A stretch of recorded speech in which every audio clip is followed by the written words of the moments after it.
السلام علیکم ویورز، میں ہوں شاکر سولنگی۔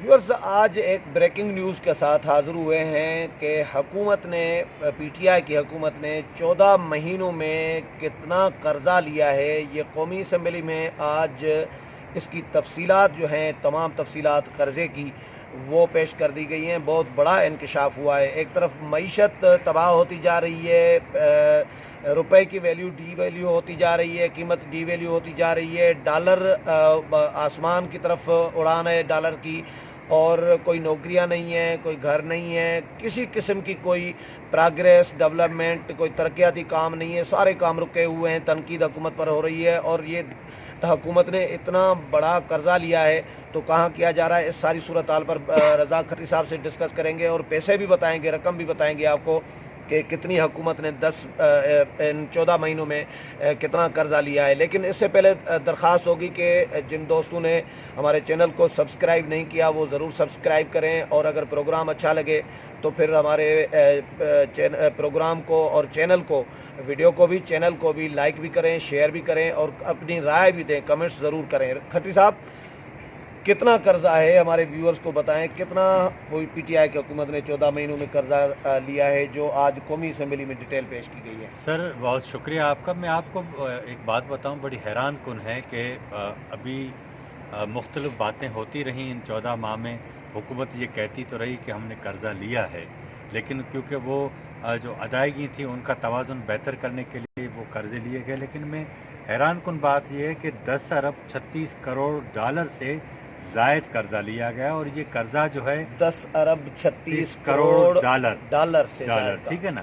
اچھا، 14 مہینوں میں 14 ماہ میں یہ قرضہ لیا گیا۔ لیکن حیران کن بات یہ کہ جب انہوں نے ڈالر کی ویلیو بڑھائی اور کرنسی کی جو ویلیو کم کی، اس میں جو سود ہے اس میں 2600 ارب روپے کا اضافہ ہوا ہے۔ اب آپ اندازہ لگائیں کہ ڈالر کی سود پہ۔ تو اب میں آپ کو، آپ کے جو ناظرین ہیں، ہم جب دوسرے اس پہ موضوع پہ آئیں گے، لیکن میں یہ آپ کے پروگرام میں ہم ان ناظرین کو بتا رہے ہیں کہ یہ جو 23 ادارے یا ممالک تھے جن سے یہ قرضہ لیا گیا، کتنا قرضہ لیا گیا اور وہ کون کون سے ادارے تھے انٹرنیشنل۔ ہاں، اچھا، اب یہ میں آپ کو بتاؤں کہ چین سے 1 ارب 53 کروڑ 70 لاکھ 71 ہزار ڈالر قرضہ لیا گیا، ٹھیک ہے؟ ہاں۔ اس کے بعد فرانس سے 6 کروڑ 86 لاکھ ڈالر کا قرضہ لیا گیا۔ اچھا، اس کے بعد ہم آتے ہیں جرمنی سے 4 لاکھ ڈالر، اور جاپان سے 6 کروڑ 24 لاکھ ڈالر کا قرضہ لیا گیا۔ اچھا، اسی طرح سعودی عرب سے جو آپ نے پیٹرول یا آئل وغیرہ کے جو 3 سال کے سودے کیے ہیں وہ ایک طرف ہیں ادھار والے، لیکن 15 کروڑ 17 لاکھ ڈالر اضافی لیے گئے، ٹھیک ہے نا؟ اے ڈی بی سے 99 کروڑ 74 لاکھ ڈالر لیے گئے۔ اسی طرح اے آئی بی سے 2 کروڑ 30 لاکھ ڈالر قرضہ لیا گیا۔ آئی بی آر ڈی سے 15.5 کروڑ ڈالر کا قرضہ لیا گیا۔ آئی ڈی اے سے 55 کروڑ 60 لاکھ ڈالر کا قرضہ لیا گیا۔ اچھا، اب آتے ہیں آئی بی ڈی جو ہے، اس سے 61 لاکھ ڈالر کا قرضہ لیا گیا۔ آئی ڈی بی سے مختصر مدت پر، پہلے وہ قرضہ لیا گیا 61 لاکھ ڈالر، لیکن مختصر مدت پر اسی ادارے سے 92 کروڑ 28 لاکھ ڈالر کا قرضہ لیا گیا۔ اچھا، اب ہم آتے ہیں آئی ایف اے ڈی سے 4 کروڑ 22 لاکھ ڈالر کا قرضہ لیا گیا۔ اوپیک فنڈ سے 80 لاکھ ڈالر کا قرضہ لیا گیا۔ اسی طرح ای سی او ٹی ایک بینک ہے، اس سے 3 کروڑ 98 لاکھ ڈالر کا قرضہ لیا گیا۔ ایک اجمان بینک ہے، اجمان بینک سے انہوں نے 36.5 کروڑ ڈالر قرضہ لیا ہے۔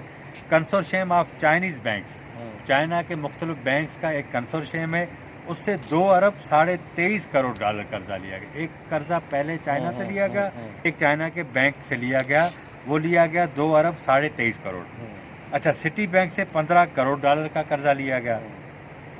ڈی آئی بی نور ایک ادارہ ہے، وہاں سے 41 کروڑ ڈالر کا قرضہ لیا گیا۔ اسی طرح ڈی آئی بی سے 19.5 کروڑ ڈالر قرضہ لیا گیا۔ ایمریٹس این بی ڈی سے 50 کروڑ ڈالر، اور آئی سی بی ڈی سے 30 کروڑ ڈالر کا، اور دوسرا جو ہے وہ کریڈٹ سوئسی اس سے 65 کروڑ ڈالر قرضہ لیا گیا، جبکہ آئی ایم ایف کے ساتھ آپ کے معاہدے تو ہوئے 6 ارب ڈالر سے زائد کے، لیکن ابھی تک ان سے جو یہ انہوں نے رپورٹ دی ہے اس میں 99